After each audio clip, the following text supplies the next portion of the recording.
Good morning, students. Today's topic of our discussions for class 4 is composition, which means put together. Hindi में इसे रचना भी कहते हैं. The first question that arises in our mind that what is composition? We can say sentences arranged in a proper manner to make a complete meaningful paragraph is called a composition.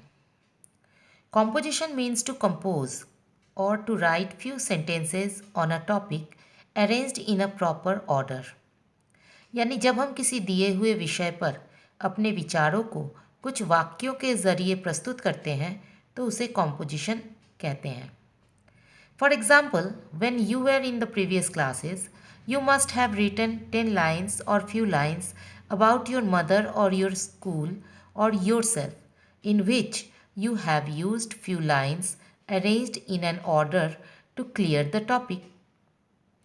सीधी सादी भाषा में जब लोग अपने बारे में या अपने परिवार या अपने विद्यालय के बारे में 10 या 15 लाइन्स लिखते हैं तो उसे ही कॉम्पोजिशन कहा जाता है. I think you must have recall some of the sentences that you have already arranged in the previous classes. Look at these sentences written in the orange. These sentences are related to the chapter Nina and the Baby Sparrows that you have already read in class 3. These sentences have their own meaning, but these sentences are not properly arranged.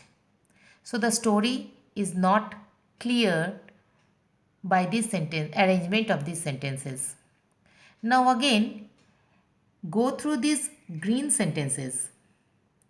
These are the same sentences written above, but now it is arranged in proper manner. And when the arrangement of the sentence can be read, then you will find the actual story of the Nina and the Baby Sparrow. Now I think you can understand the actual meaning of the topic composition and how we can write composition in own manner. I will provide some of the exercises related to this topic so that you can exercise it, make it proper sentence arrangement and understand the actual topic composition. That's all for today. Thank you.